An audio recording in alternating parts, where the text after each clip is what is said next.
Hello વિદ્યાર્થી મિત્રો, એજ્યુકટેકનો ચેનલમાં આપનું સ્વાગત છે। આજે આપણે શીખીશું ધોરણ 8 વિષય ગુજરાતી પાઠ 15 પહેલ વહેલો નિર્ણય। પાઠ 15ના સ્વાધ્યાયના પ્રશ્નોના જવાબની અહીં આપણે સમજ મેળવીશું। તો ચાલો શીખીએ પાઠ 15 પહેલ વહેલો નિર્ણય।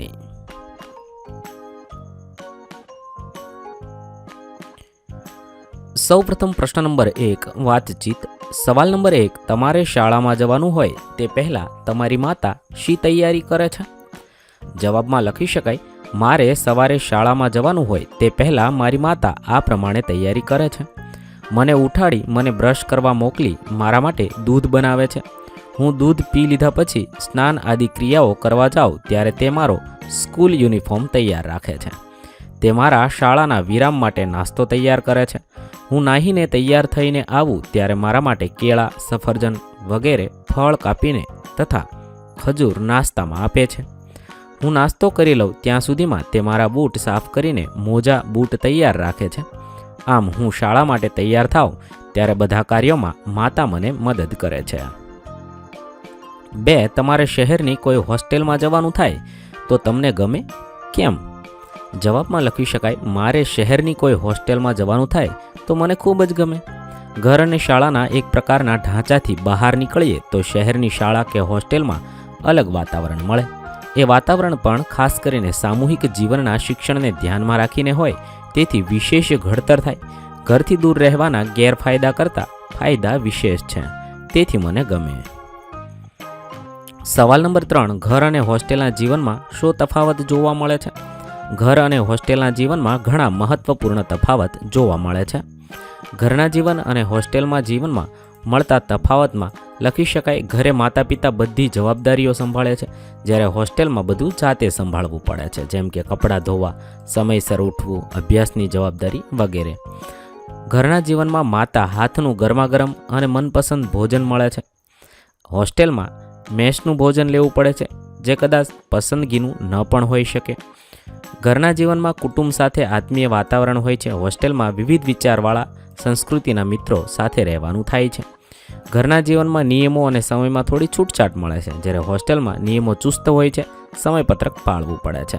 ઘરના સભ્ય આપણને સુરક્ષા પૂરી પાડતા હોવાથી હોસ્ટેલની સરખામણીમાં સ્વાવલંબી બનવાનું, આત્મવિશ્વાસ અને સામાજિક કૌશલ્ય વિકસાવવાનું, નવા પડકારોનો સામનો કરતા શીખવાનું ઓછું મળે, જ્યારે આ બધું આપણને હોસ્ટેલ જીવનમાં શીખવા મળે છે અને વ્યક્તિત્વ વિકાસ સારો થાય છે। ત્યારબાદ પ્રશ્ન નંબર 4 તમે બેંકમાં ખાતું ખોલાવ્યું છે? શા માટે? હા, મેં પિતાની મદદથી બેંકમાં બચત ખાતું ખોલાવ્યું છે। મેં આ નિર્ણય લીધો કારણ કે મારા માતા પિતા મને દર મહિને પોકેટ મની આપે છે અને દાદા દાદી પણ દિવાળી અને જન્મદિવસ જેવા પ્રસંગોએ પૈસા આપે છે। આ બધા પૈસા હું પહેલાં મારી તિજોરીમાં રાખતો હતો, પણ હવે સમજાયું કે બેંકમાં રાખવાથી ઘણા ફાયદા થાય છે, જેમ કે મારા પૈસા સુરક્ષિત રહે છે, બેંક મને વ્યાજ આપે છે જેથી મારા પૈસા વધે છે, જરૂર પડે ત્યારે પૈસા ઉપાડી શકાય છે। વળી મારા શિક્ષકે કહ્યું કે નાનપણથી જ બચત કરવાની આદત પડવી જોઈએ। આ બેંક ખાતું મને નાણાકીય જવાબદારી શીખવે છે અને ભવિષ્ય માટે બચત કરવામાં મદદ કરે છે। સવાલ નંબર 5 તમારે ઘરથી દૂર રહેવાનું થાય તો કઈ કઈ વસ્તુની જરૂર પડે છે?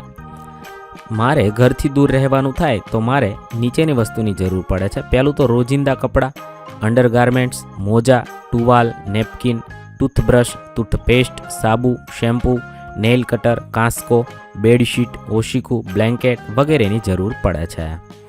2 અભ્યાસ માટે નોટબુક, પેન, પેન્સિલ, પાઠ્યપુસ્તકો વગેરેની જરૂર પડે છે। 3 રોજિંદી જરૂરિયાતમાં પાણીની બોટલ, ચંપલ, બૂટ, જરૂરી દવાઓ જો કોઈ હોય તો, થોડા નાસ્તાની વસ્તુઓ વગેરેની જરૂર પડે છે।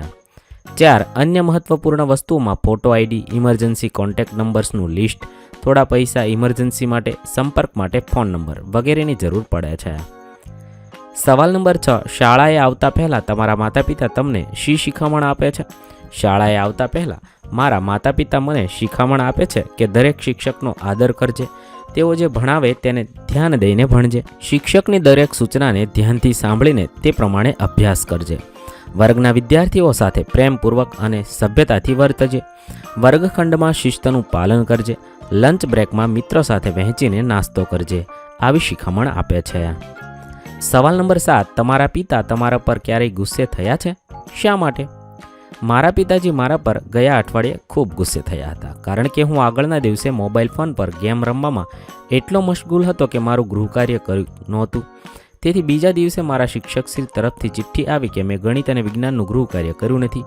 પપ્પાએ મને સમજાવ્યું કે આ ઉંમરે અભ્યાસ સૌથી મહત્ત્વનો છે અને મોબાઈલમાં સમય બગાડવાથી મારું ભવિષ્ય બગડી શકે છે. તેમનો ગુસ્સો સાચો હતો, કારણ કે તેઓ મારી સારી કારકિર્દી માટે ચિંતિત હતા. મેં તેમની માફી માગી અને વચન આપ્યું કે હવેથી પહેલાં અભ્યાસ પૂરો કરીશ અને પછી જ મોબાઈલમાં ગેમ રમીશ.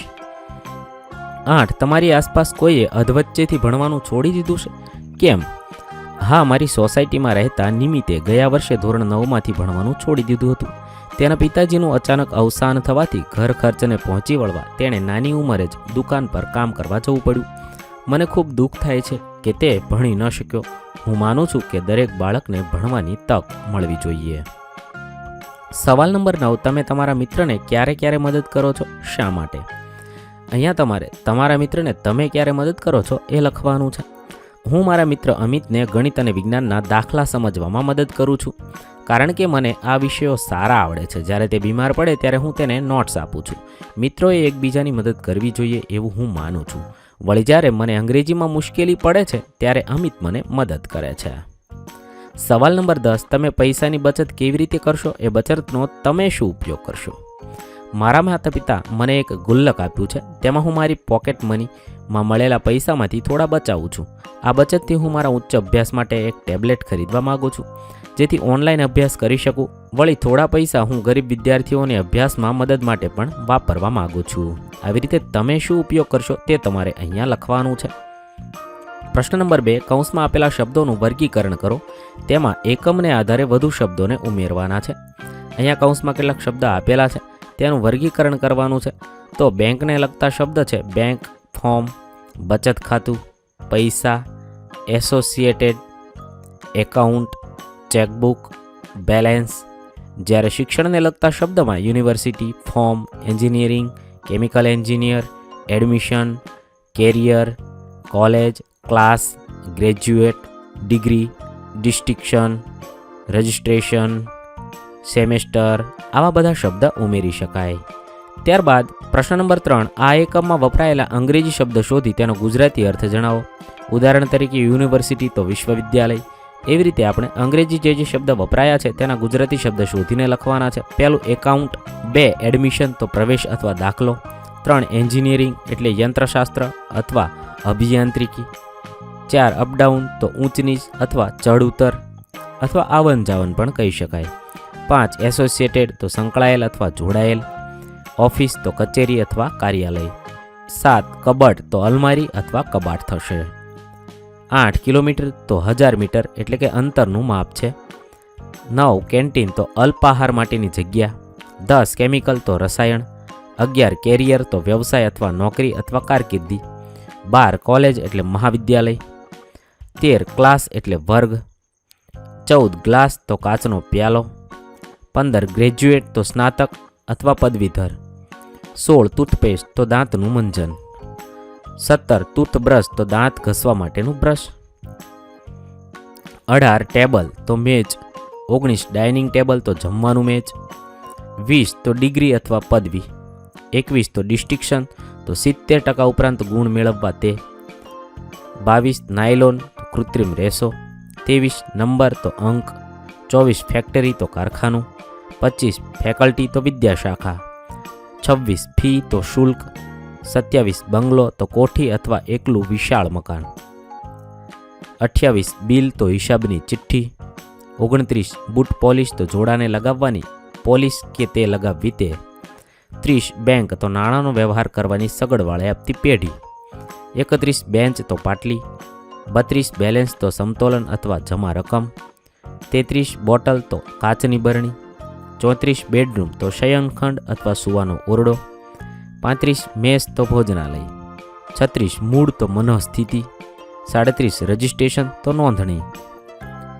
38 રૂમ પાર્ટનર તો ઓરડાનો સાથી, 39 લિસ્ટ તો યાદી, 40 સિમેસ્ટર તો અર્ધવાર્ષિક અથવા શૈક્ષણિક, 41 તો સ્લીપર સૂવાની જગ્યા તો ટ્રેનમાં સૂવાની પાટલી, 42 સોપકેસ તો સાબુદાની, 43 હોસ્ટેલ તો છાત્રાલય અથવા છાત્રાવાસ, આવી રીતે તમે શબ્દ લખી શકો છો. પ્રશ્ન નંબર 4, વાક્યમાં વપરાયેલા અંગ્રેજી અર્થવાળા શબ્દોને સ્થાને ગુજરાતી અર્થ લખી વાક્ય ફરીથી લખો. ઉદાહરણ આપ્યું છે, આરવે ગુજરાત યુનિવર્સિટીમાં એડમિશન લીધું. તો ગુજરાત યુનિવર્સિટીમાં એડમિશન અહીંયા લીટી કરેલી છે, તેની જગ્યાએ આપણે ગુજરાતી શબ્દ મૂકવાનો છે. આરવે ગુજરાત વિશ્વવિદ્યાલયમાં પ્રવેશ મેળવ્યો. આવી રીતે આપણે વાક્ય અંગ્રેજી છે તેનું ગુજરાતી કરી લખવાનું છે. ત્યારબાદ પ્રશ્ન નંબર 5, આપેલા વાક્યોને ઘટનાના ક્રમમાં ગોઠવો. અહીંયા કેટલાક વાક્ય આપેલા છે, તેને આપણે યોગ્ય ઘટનાના ક્રમમાં ગોઠવીશું. તો આ મુજબ આપણે આપેલા વાક્યોને ઘટનાક્રમમાં ગોઠવીશું. પાઠની અંદર જે મુજબ ઘટનાક્રમમાં આવે છે એ મુજબ વાક્ય ફરીવાર લખીશું. આ મુજબ તમે સાચો ઘટનાક્રમ લખશો. ત્યારબાદ પ્રશ્ન નંબર 6, આપેલા ચલણમાં તમારી વિગત ભરો. રોકડ ઉપાડ માટેની એક પરચી આપેલી છે, તે તમારે તમારી વિગત ભરી આ લખવાની છે. તો આ મુજબ છે, મેં અહીંયા એક માહિતી લખી છે. તમે તમારું નામ લખી, માહિતી લખી, સિગ્નેચર કરી, તારીખ લખી આ પરચી પૂર્ણ કરશો. ત્યારબાદ અહીંયા જમા પાવતી છે, એટલે રકમ જમા કરવા માટેનું એક ફોર્મ આપેલું છે, તે પણ તમારે ભરવાનું છે. મેં અહીંયા નમૂના રૂપ જવાબ લખ્યો છે, તમે તમારું નામ લખી જવાબ લખશો. ત્યારબાદ પ્રશ્ન નંબર 7, આપેલા શબ્દો મોટેથી બોલો અને તમારા મિત્રોને શ્રુત લેખન કરાવો.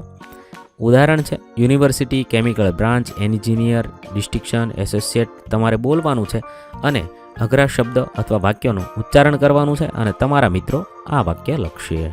આ જવાબ તમારે તમારી જોડીમાં તમારા મિત્ર સાથે તમારા શિક્ષક શ્રી કહે તે મુજબ કરવાનો છે. પ્રશ્ન નંબર 8, મધુબહેને હોસ્ટેલ માટે જરૂરી સામાનની યાદી બનાવી છે. શબ્દ ચોરસમાંથી યાદી મુજબના શબ્દ શોધવાના છે. તો શબ્દ ચોરસમાંથી શોધી શકાય: બૂટ પોલિશ, બ્રશ, ગ્લાસ, રજાઈ, ઓશિકું, ટમ્લર, પોલિશની ડબ્બી, ટૂથપેસ્ટ, સ્લીપર, તાળું, ચાવી, ચાદર, દોરી. આ મુજબ તમે યાદીમાં જે શબ્દ આપ્યા છે તે અહીંયા શબ્દ કોષ્ટકમાંથી શોધવાના છે અને તેના ફરતે વર્તુળ કરવાનું છે. ત્યારબાદ પ્રશ્ન નંબર 9, મા વિશેની કહેવતો શોધો અને કહેવતનો વિચાર વિસ્તાર કરો. ઉદાહરણ છે, પારકી માં જ કાન વીંધે. બીજાના કબજામાં બાળક રહે તો તેનું કહ્યું માને અને ઘડાય. માતેમાં બીજા બધા વગડાના વા, મા સમાન બીજું કોઈ નહીં. વિચાર વિસ્તાર છે, આ કહેવત માતાના સ્નેહની અતુલનીયતા દર્શાવે છે. માતાનો પ્રેમ નિસ્વાર્થ, નિરંતર અને અટલ હોય છે, જ્યારે અન્ય સંબંધો અસ્થિર હોઈ શકે છે. જંગલના પવનની જેમ અન્ય લોકો આવે અને જતા રહે, પરંતુ માતા હંમેશા સાથે રહે છે. બીજું છે, મા બાપ જન્મ આપે, કર્મ નહીં. માતા પિતા બાળકને જન્મ આપે છે, પરંતુ તેના કર્મ એટલે અથવા ભાગ્ય કે નસીબ નક્કી કરી શકતા નથી. વિચાર વિસ્તાર છે, આ કહેવત વ્યક્તિગત પ્રયત્ન અને જવાબદારીનું મહત્વ દર્શાવે છે. માતા પિતા બાળકને જીવન આપે છે, પરંતુ દરેક વ્યક્તિનું ભાગ્ય તેના પોતાના કર્મો અને પ્રયત્ન પર આધારિત હોય છે. આપણી સફળતા કે નિષ્ફળતા આપણા પોતાના કાર્ય પર નિર્ભર છે. 3, મા લગી મોસાળ ને બાપ લગી કુટુંબ. મા હોય ત્યાં સુધી મોસાળ સાથે સંબંધ અને પિતા હોય ત્યાં સુધી કુટુંબ ધ્યાન રાખે છે.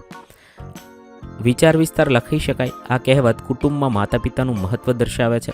માતા સાસરિયા અને પિયર વચ્ચેનો સેતુ છે, જ્યારે પિતા વંશ કે કુટુંબની પરંપરા જાળવે છે. તેમના અસ્તિત્વ સાથે જ સંબંધોનું માળખું મજબૂત રહે છે. 4, માએ સવાશેર સૂંઠ ખાવી. તો માતાએ બાળકના જન્મ પછી સવાશેર સૂંઠ ખાધી છે, તેથી તે મજબૂત છે. વિચાર વિસ્તાર, આ કહેવત માતાના શારીરિક અને માનસિક સામર્થ્યને દર્શાવે છે. પ્રાચીન સમયમાં બાળકના જન્મ પછી માતાને સૂંઠ ખવડાવવામાં આવતી, જે તેને શક્તિ આપે છે. આ કહેવત સૂચવે છે કે માતા અનેક મુશ્કેલીઓ સહન કરી શકે અને બાળકના હિત માટે તકલીફો વેઠી શકે છે. 5, માગ્યા વગર તો મા પણ ન પીરસે. અર્થ થાય છે, જો તમે માગશો નહીં તો માતા પણ ભોજન પીરસશે નહીં. વિચાર વિસ્તાર છે, આ કહેવત સૂચવે છે કે જો તમે તમારી જરૂરિયાતો વ્યક્ત નહીં કરો તો કોઈ તમને મદદ કરી શકશે નહીં, પછી ભલે તે તમારી માતા જેવી નજીકની વ્યક્તિ હોય. આ કહેવત આપણને શીખવે છે કે જીવનમાં જે જોઈએ તે માટે માગતા શીખવું જોઈએ અને પોતાની જરૂરિયાતો સ્પષ્ટપણે વ્યક્ત કરવી જોઈએ. ત્યારબાદ પ્રશ્ન નંબર 10, 1, ગૌરાંગ અને હોસ્ટેલમાં મૂકવા માટે ઘરમાં શી તૈયારીઓ ચાલતી હતી. ગૌરાંગને હોસ્ટેલમાં મૂકવા માટે નીચે મુજબની તૈયારીઓ ચાલતી હતી. પહેલું તો તેના મમ્મી મધુબહેન એડમિશન મળ્યું ત્યાર પછી 10 દિવસ સુધી હોસ્ટેલમાં લઈ જવાની વસ્તુઓનું લિસ્ટ બનાવતા હતા. તે લિસ્ટ મુજબની વસ્તુઓ પણ મધુબેન લઈ આવ્યા હતા. મધુબેન ગૌરાંગના મિત્રની મમ્મીનો સંપર્ક સાધી કોલેજમાં જઈ આવ્યા. કોલેજની બાજુની બેંકમાં ખાતું ખોલાવી તેમાં 5,000 રૂપિયા જમા કરાવવાનું નક્કી કરવામાં આવ્યું. 2. હેમંતભાઈના સ્વભાવની શી વિશેષતા છે?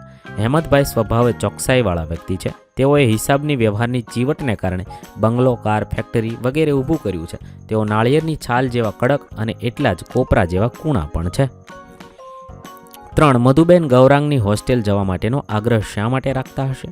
મધુબહેનને ગૌરાંગની રહેવાની, તેની સલામતીની અને તેને મળનારની સુવિધાઓની ખાતરી કરવી હશે. આ ઉપરાંત આપણે સૌ જાણીએ છીએ કે સંતાનની સુખાકારી માટે માતાને સ્વાભાવિક ચિંતા હોય છે. તેથી ગૌરાંગની સુખાકારી સુનિશ્ચિત કરવા મધુબહેન તેની હોસ્ટેલ જવાનો આગ્રહ રાખતા હશે.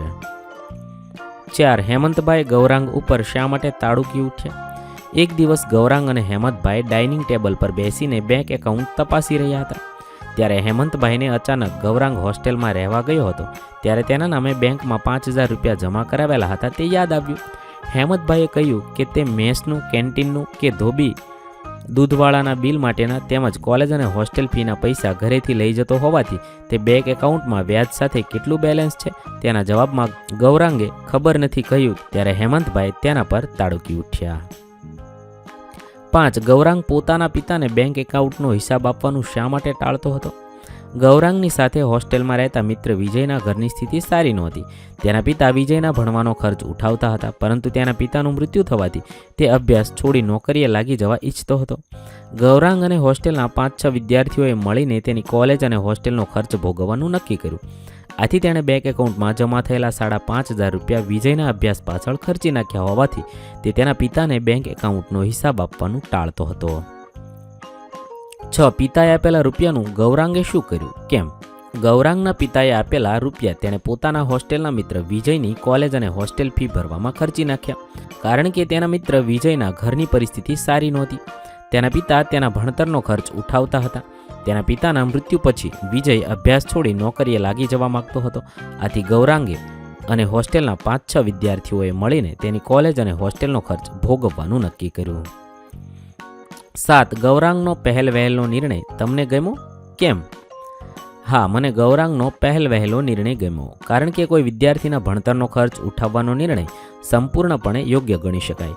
શિક્ષણ એ દરેકનો મૂળભૂત અધિકાર છે. દરેક વ્યક્તિને ગુણવત્તાસભર શિક્ષણ મેળવવાનો અધિકાર છે. આર્થિક સ્થિતિ એ શિક્ષણ મેળવવામાં અવરોધક ન બનવી જોઈએ. શિક્ષણથી વ્યક્તિ આત્મનિર્ભર બને છે અને ભવિષ્યમાં સમાજ પર બોજારૂપ બનવાની શક્યતા ઘટે છે. આપણા દ્વારા શિક્ષણના ખર્ચને વહન કરવાથી આર્થિક રીતે નબળા વિદ્યાર્થીઓને પણ સમાન તક મળે છે, જેનાથી વર્ગીય અસમાનતા ઘટાડવામાં મદદ મળે છે. શિક્ષિત યુવા પેઢી ભવિષ્યમાં દેશના આર્થિક વિકાસમાં મહત્વપૂર્ણ ભૂમિકા ભજવે છે. કુશળ માનવબળ એ કોઈ પણ દેશની સૌથી મૂલ્યવાન સંપત્તિ છે. પ્રશ્ન નંબર 11. આપેલા ફકરાનું યોગ્ય ઝડપથી વાંચન કરો અને 1 મિનિટમાં કેટલા શબ્દ વાંચ્યા તેની નોંધ કરવાની છે. અહીંયા એક ફકરો આપેલો છે, તે તમારે વાંચવાનું છે અને તમે 1 મિનિટમાં કેટલા શબ્દ વાંચો છો તે તમારે નોંધ કરવાની છે. 1 મિનિટમાં વાંચેલા શબ્દોની સંખ્યા તમારે તમારી જાતે વાંચવાનું છે. 1 મિનિટમાં કેટલા શબ્દ વાંચ્યા છે તે તમારે આપેલા ખાનામાં લખવાનું છે.